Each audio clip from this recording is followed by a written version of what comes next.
12장 43절로 45절까지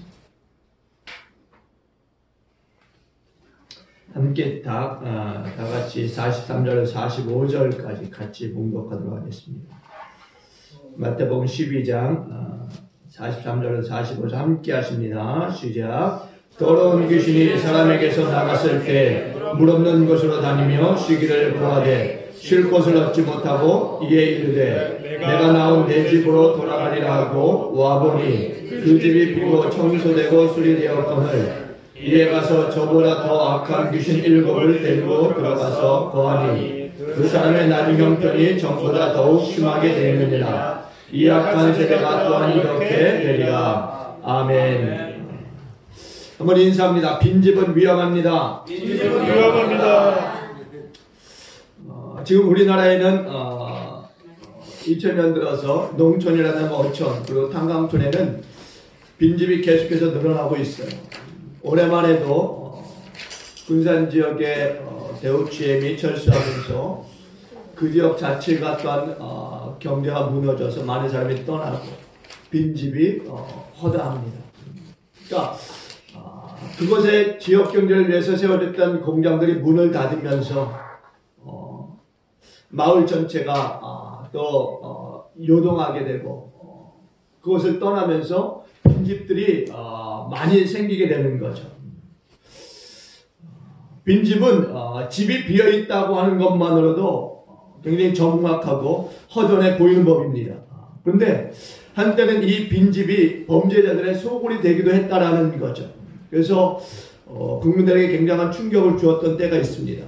사람을 죽이는 그러한 공장을 차려놓고 살인 잔치를 벌였던 소위 지존파라고 하는 그 일당의 소굴도 역시 어느 농촌의 빈집이었습니다.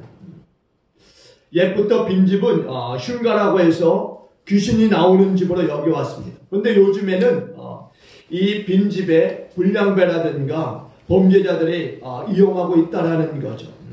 그래서 빈집들을 지나다닐 때면은 굉장히 두려울 수밖에 없습니다. 그렇다고 해서 빈집들을 다 철거할 수 있느냐? 그것도 아닙니다. 빈집이긴 하지만은 바로 주인이 없는 것은 아니다라는 거죠. 다만 주인이 떠나 있을 뿐이지 철거할 수 있는 주인이 없는 그런 곳은 아니라는 거죠. 또 어떤 사람들은 떠났다가도 다시 돌아오는 경우도 있고 또 어떤 사람들은 별장 삼아서 이따금씩 와서 쉬었다 가기도 하기 때문에 빈집이라고 해서 철거할 수 없습니다. 예수님은 사람의 마음을 집으로 오늘 비유하고 계십니다. 어떤 집에 귀신이 살고 있었습니다. 어느 날 귀신은 그 집에서 쫓겨나서 물 없는 광야를 헤매다가 도무지 쉴 곳을 찾지 못하여서 다시 옛집으로 이제 돌아와 보니까 집이 비어있을 뿐만이 아니라 깨끗하게 청소도 되고 수리도 되어 있었다라고 말씀하고 있습니다. 귀신은 자기 혼자 살기가 아깝다고 생각이 들었습니다. 그래서 자기보다 더 악한 귀신 7이나 데려다가 바로 함께 삶으로 그 집의 형편이 처음보다 더 나쁘게 되었다라고 이렇게 말씀하고 있습니다. 예수님은 이 비유에서 인간의 마음이 어떻게 해서 더욱 사악하게 되었는가를 말씀해주고 있습니다. 오늘 본문의 말씀을 통해서 다시 한번 우리의 이 마음의 집을 잘 정리정돈해서 주님을 모시고 주님과 함께 더불어서 살아가시는 그런 삶이 되어지길 주님으로 축원을 드립니다. 첫째, 집은 항상 깨끗하게 관리해야 안락한 생활을 할 수 있습니다. 집은 가꾸기 나름이라고 하는 말이 있습니다. 아무리 크고 화려한 집이라고 할지라도 전혀 가꾸지 않으면은 흉가나 다름이 없다라는 것입니다. 아무리 작고 또한 보잘것없는 집이라고 할지라도 항상 깨끗이 하고 정성껏 가꾸기만 하면은 안락한 바로 생활 공간이 이루어진다라는 것입니다. 똑같은 장소임에도 불구하고 똑같은 집을 지어 놓았음에도 불구하고 집주인에 따라서 이렇게 집안 분위기가 완전히 다르게 바로 느껴지기 마련이라는 것입니다. 한 집은 몇 년 동안 페인트 칠을 한 번도 하지 않고 수리도 하지 않아서 집이 우중충하고 또 이것저것 떨어져 나간 부분도 있습니다. 집안에 들어서면은 쓰레기가 여기저기 어지럽게 놓여있기도 하고, 마루에는 빨래거리가 잔뜩 쌓여있기도 하고, 방에는 이부자리가 그대로 깔려있고, 부엌에는 설거지할 일들이 산더미처럼 쌓여있고, 그러니까 이것저것 치워야 될 것이 방치되어 있는 것입니다. 반쯤 기울어진 그 액자하며 그곳에 얹어있는 그 먼지들 하며, 텔레비전은 하루 종일 켜 있어서 소리만 나고, 그런 집들 우리가 볼 수 있어요. 그러나 다른 한 집은 이 집과는 정반대입니다.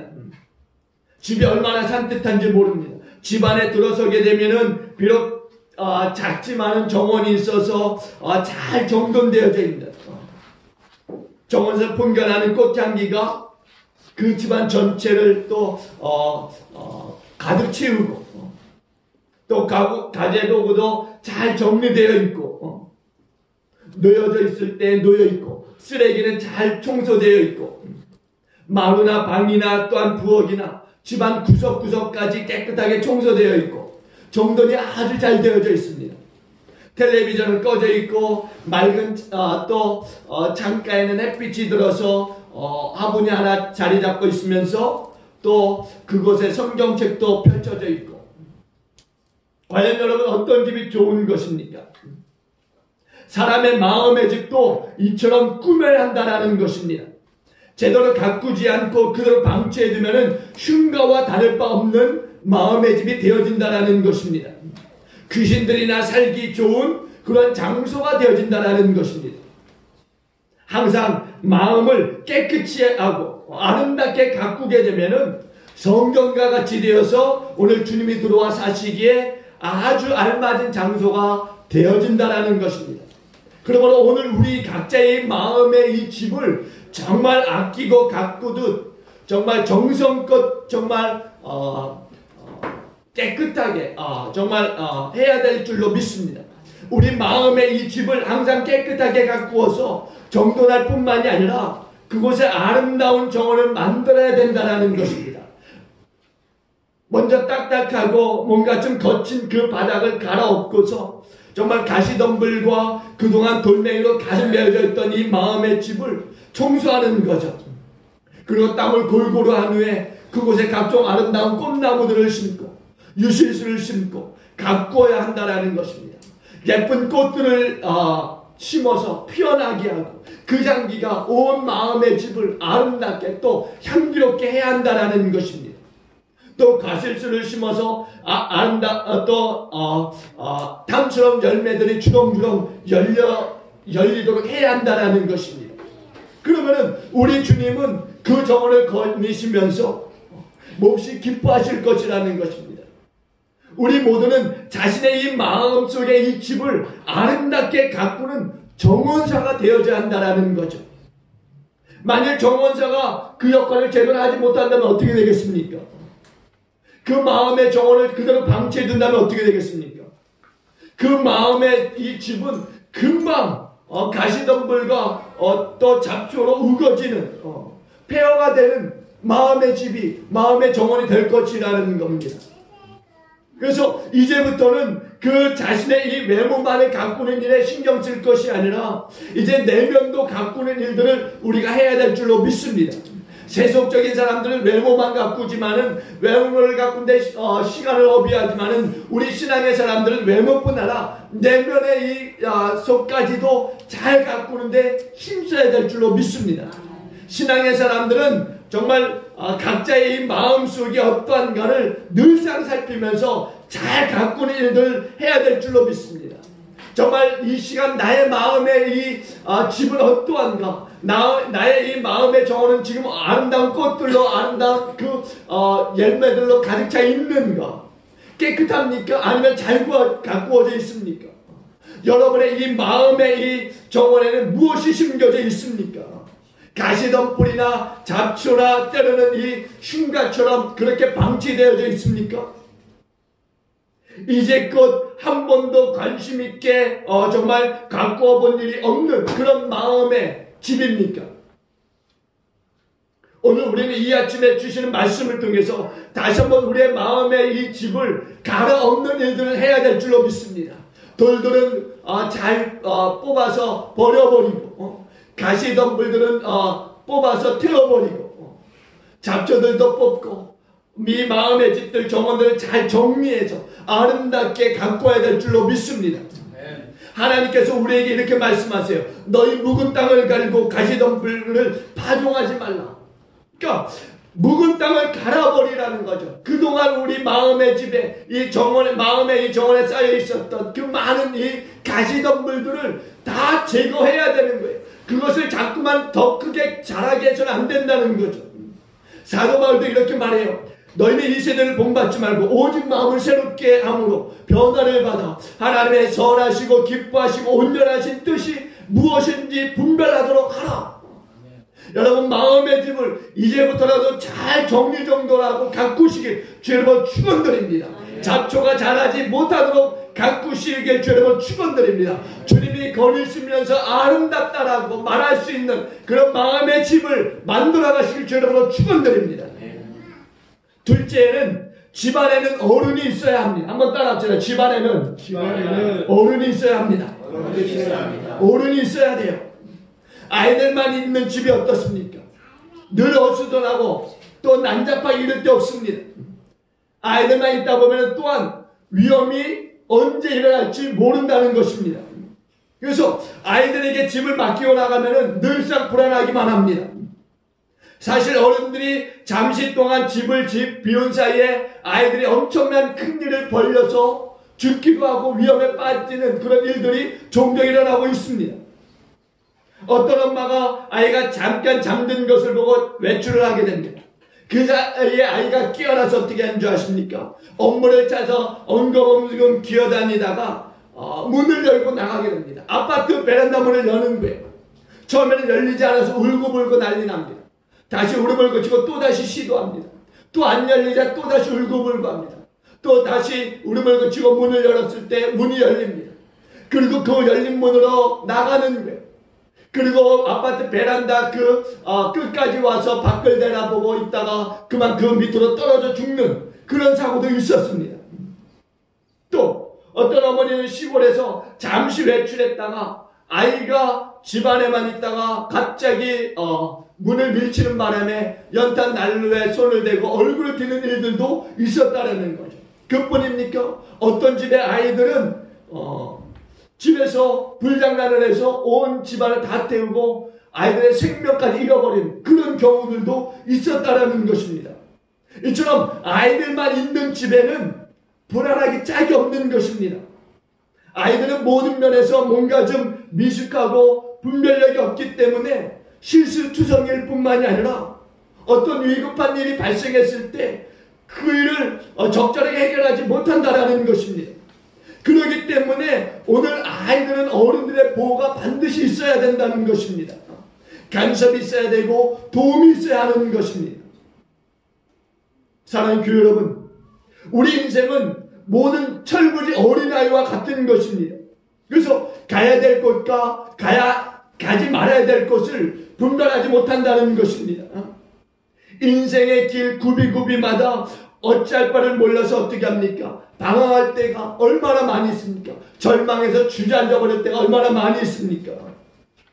나이가 40이 되고 50이 되고 60이 되고 70이 되고 80이 됐음에도 불구하고 살 길이 막막하다라고 하소연하고 그냥 주저앉아서 한탄하는 분들이 얼마나 많이 있습니까?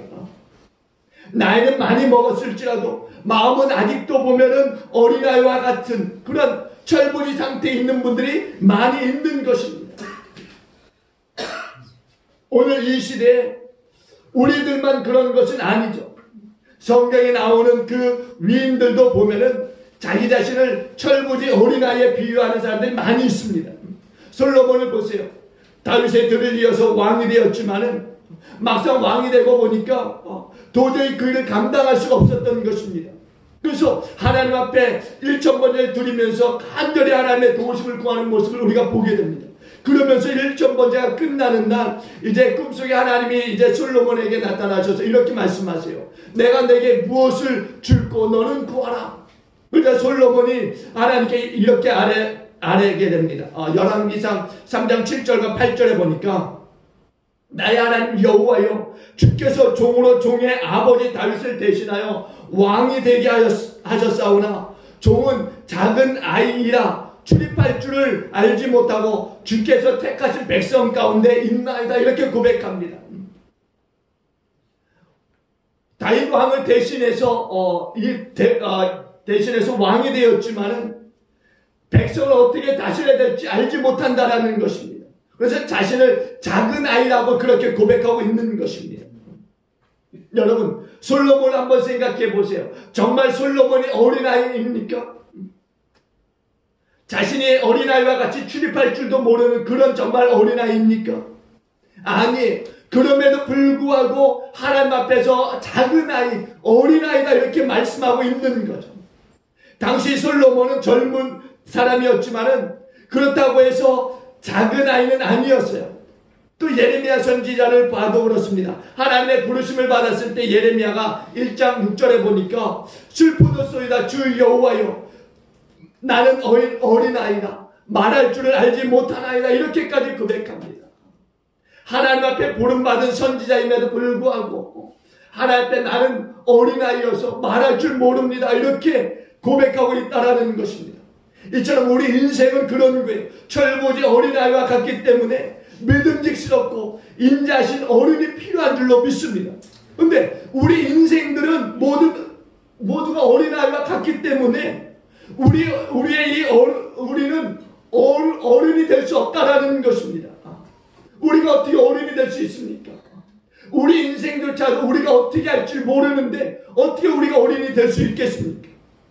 우리 인생들이 마음 놓고 의지할 수 있는 어른은 오직 여호와 하나님 주 예수 그리스도 성령님 한 분뿐인 줄로 믿습니다. 우리를 지극히 사랑하시는 어른, 그분을 우리 마음 가운데 모셔드려야 될 줄로 믿습니다. 그분이 우리의 마음의 집을 다스리고 또한 이끌어줘야 될 줄로 믿습니다.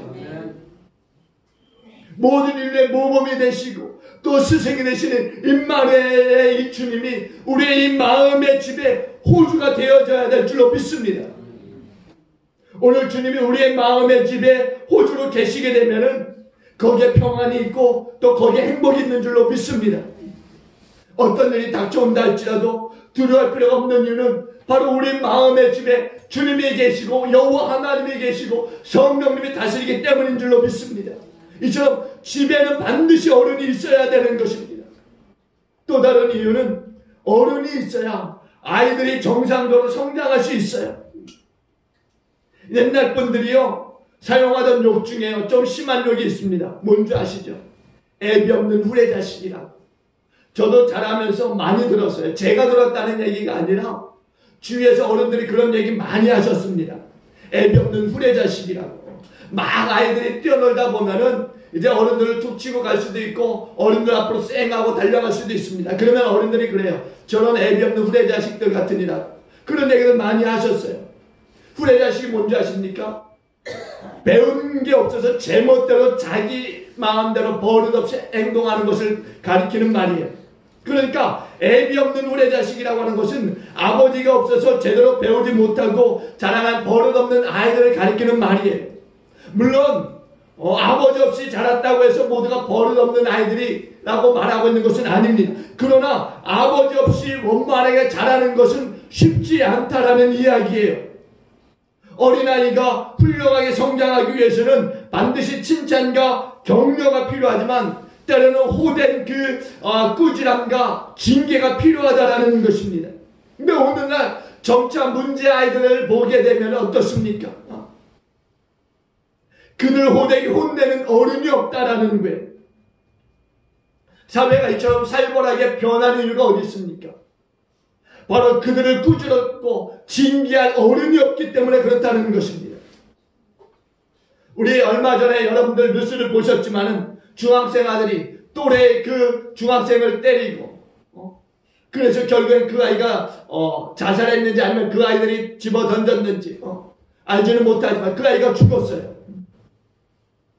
그 아이를 꾸짖고 징계할 그런 어른들이 없으니까 아이들이 그런 아이들 점점 더 많아지는 것입니다. 바로 가정의 어른들이 줄어들고 있기 때문이라는 것입니다. 가정에 나이 많으신 어른들이 없기 때문에 자녀들이 제멋대로 그렇게 버릇없이 자라게 되어진다라는 것입니다. 하나님 없이 사는 인생들 어떻습니까? 아무리 어른 없이 자란다 할지라도 그 아이들 어떻습니까? 제대로 됩니까? 아니에요.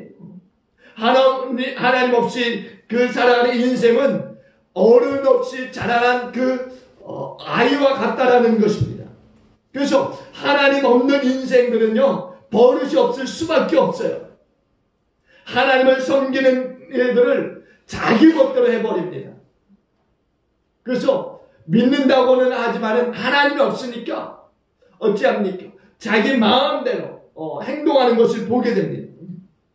성경에요, 하나님 없이 살아가는 인생들에 대해서 이렇게 말씀하고 있습니다. 시편 53편 1절에 보니까 어리석은 자는 그 마음에 이르기를 하나님이 없다 하도다. 그들은 부패하며 가증하여 악을 행함이며 선을 행하는 자가 없다. 이렇게까지 말씀합니다. 여러분, 하나님 없이 살아가는 인생들이 그런 거예요. 어리석을 수밖에 없는 거죠. 어리석은 자들이 누굽니까? 마음이 심히도 부패한 자들, 가증한 자들, 악을 행하는 자들, 또 선을 도무지 알지 못하는 자들. 그래서 집안에는 반드시 어른이 필요한 것입니다. 우리의 마음에 이 주님을 호주로 모셔드려야 되는 이유가 바로 여기에 있는 것입니다. 내 마음대로 하지 않기 위해서 어른이신 주님을 모셔드려야 되는 거예요. 내가 주님의 일을 하면서 간혹은 고집을 부립니다. 그게 정말 성경적인지는 알지 못하지만, 그게 정말 주님이 말씀하신 일들인지는 모르지만, 간혹 보면은 너무 내 자신의 생각으로 일을 하는 경우도 있다라는 거죠. 그래서 성경이 이렇게 말씀해요. 영접하는 자, 곧 그 이름을 믿는 자들에게는 하나님의 자녀가 되는 권세를 주셨으니 이는 혈통으로나 육정으로나 사람의 뜻으로 나지 아니하고 오직 하나님께로부터 난 자들이다. 이렇게 말씀하고 있습니다. 혈통으로나 육정으로나 사람의 뜻으로 나지 않은 자들이 하나님의 자녀들인 것을 믿으시기 바랍니다. 그 하나님의 자녀들에게는 권세가 있는데 어떤 권세냐? 하나님이 다스리는 권세인 줄로 믿습니다. 그러므로 말을 할 때도 이것이 정말 하나님이 나에게 주신 말씀인지, 이것이 정말 하나님이 나에게 하시라고 하신 말씀인지 분별하게 된다라는 거죠. 그럼에도 불구하고 우리는 그냥 하나님의 말씀을 생각지 않고 행하는 경우들이 너무나 많은 거예요. 분명히 오직 하나님께로부터 난 자들이다라고 말씀하고 있어요. 우리는 우리의 이 빈집에 하나님을 모심으로 하나님으로부터 난 자들 되어져야 될 줄로 믿습니다. 주님을 믿고 영접하게 되면 하나님의 자녀가 되어진 거예요. 그리고 주님께서 그 집에 호주가 되어진 줄로 믿습니다. 호주가 뭡니까? 그 집의 가장이에요. 가장이 그 집을 다스리게 되어져 있는 것입니다. 우리 주님이 우리를 다스리도록 내어드려야 될 줄로 믿습니다. 그렇지 않고 주님이 다스리고자 하심에도 불구하고 끝까지 고집부리면 어떻게 됩니까? 주님을 떠날 수밖에 없는 것입니다. 그냥 너 알아서 해라. 그럴 수밖에 없는 거예요. 마귀들이 그렇게 한다고 하죠.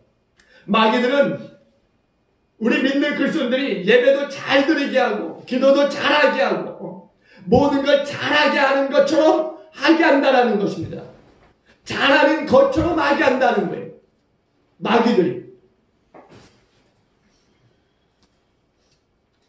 우리 마음에 주님을 영접하지 못하게 되면은 우리는 결국 마귀들이 하게 하는 삶을 살아갈 수밖에 없다라는 거죠.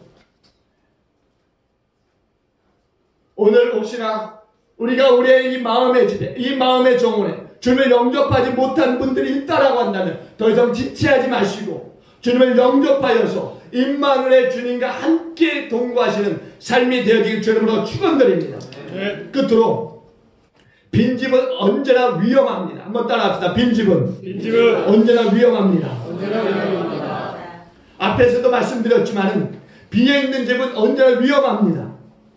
집이 비어있다라고 하는 것은 집을 관리하고 사용할 주인이 없다라는 말이에요. 주인이 없으면 어떻게 됩니까? 그 집은 이미 버려진 집과도 같은 것입니다. 집으로서의 존재 가치가 떨어지는 것입니다. 마음의 집이 버려져 있고 비어있다라고 한다면 어떻습니까? 영적인 진공 상태이겠죠. 심령의 주권자가 없는 것입니다. 그러니까 너도 나도 다 들어와서 우리의 마음에 주인이 되려고 하는 것입니다. 마음의 호주, 주권자이신 주님이 계시지 않으니까 그 마음은 주인이 없는 집과 같이 되어서 아끼고 가꾸질 않고 늘상 가지던 뿌리 자라고 잡초만 우거진 흉가가 되어지는 것입니다.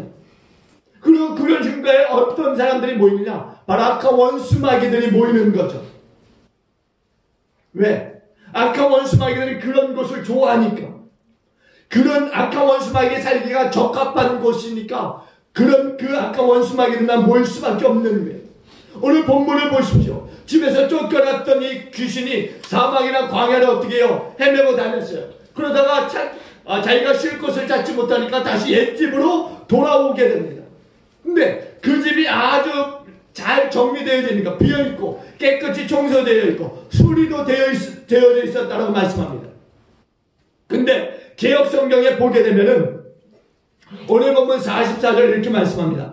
내가 나온 내 집으로 돌아가리라 하고 와보니 그 집이 비고 소재되고 수리되었다 이렇게 말씀하고 있습니다. 여기서 소재되었다라고 하는 이 말은 긍정적인 의미가 아니에요. 부정적인 의미에서의 그러하다라고 하는 말입니다. 그러니까 귀신이 와서 보니까 자기가 들어와 살기에 아주 적당한 집이 되어졌다라는 거죠. 그게 소재되었다라고 하는 말이에요.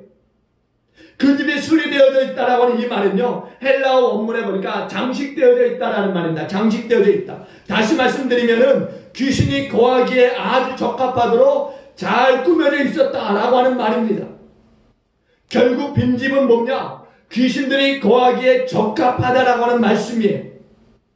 주님이 계시지 않는 심령은요, 악령이 들어와서 거할 수밖에 없는 것입니다. 악령은요, 쫓겨날 뿐이에요. 죽는 것이 아닙니다. 멸망한 것이 아니에요. 그래서 쫓겨나고 다시 들어올 수 있다는 것을 우리는 항상 기억해야 되는 것입니다. 그래서 여러분들이 예배를 드리고 이 성전을 나가는 그 동시와 영적인 싸움이 시작되는 것을 알아야 돼요. 그래서 마음을 항상 주님과 함께하는 그런 삶을 살아가는 여러분들이 준비하면서 나가야 될 줄로 믿습니다. 아까 원수마귀 잠시 동안 예배하는 동안 쫓겨날 수 있어요. 하나님이 거하시는 이 예배 자리에 들어오지 못하는 거죠. 잠시 동안 쫓겨나는 거예요. 그러나 우리가 예배 현장을 나가기에는 어떻게 됩니까? 주님 없는 그 마음은 당연히 아까 원수마귀가 틈탈 수밖에 없는 것입니다. 마귀는 쫓겨날 뿐이 멸망당하는 것이 아니기 때문에 언제든지 틈만 되면 들어올 수 있다는 것입니다. 비집고 들어오는 거예요. 틈만 있으면 비집고 들어오는 거예요. 저희 집에 개가 있어요. 순돌이라고.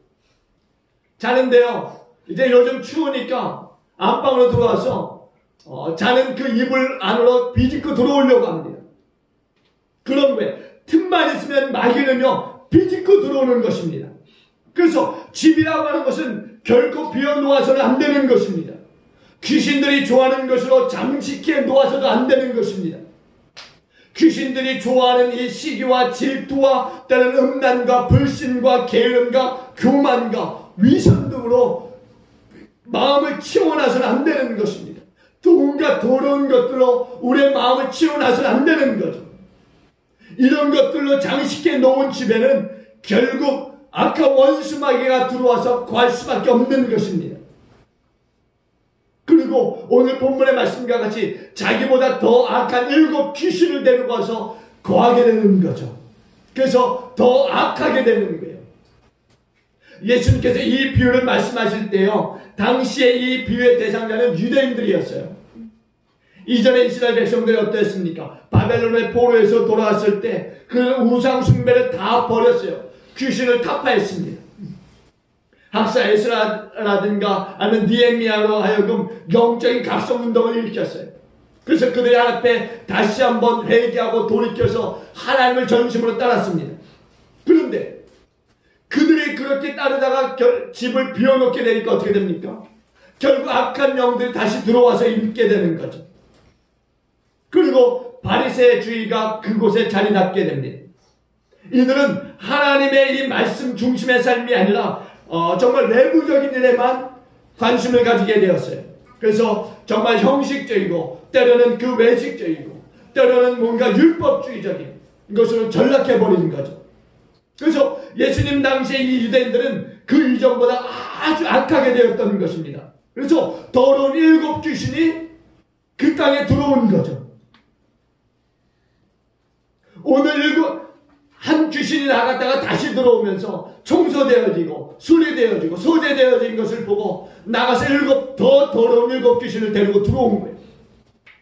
오늘 이스라엘의 형 상황이 그런 것입니다. 하나님의 특별한 은총을 받았음에도 불구하고 오히려 그들은 이방인들보다 더 사악한 자들이 되어져서 오늘 구세주를 자기 백성들 가운데 하나님이 보내셨음에도 불구하고 그들은 그 구세주를 십자가에 못 박는 일들을 하게 되는 것입니다. 백합화 향기는요, 모든 꽃들의 이 향기의 왕은뜸이라고 이야기합니다.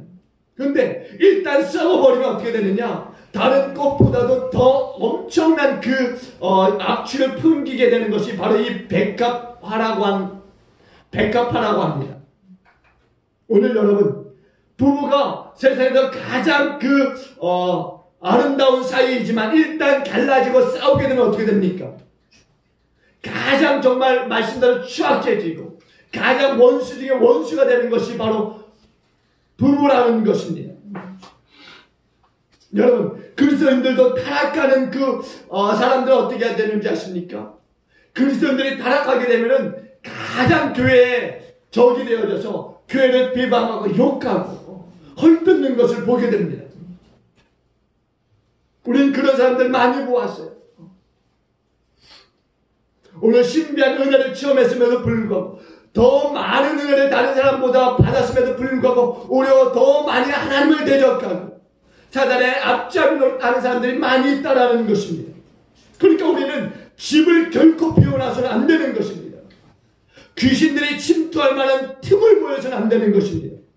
언제나 주님을 호주로 모셔드리고 집안을 깨끗이 하고 아름답게 가꾸어서 살아가야 될 줄로 믿습니다. 아멘. 마음의 집 정원에는 아름다운 그리스도의 향기로 가득한 성령의 열매가 주렁주렁 가득하고 우리 주님의 이 마음을 흡족하게 해드리는 그런 저와 여러분이 되어야 될 줄로 믿습니다.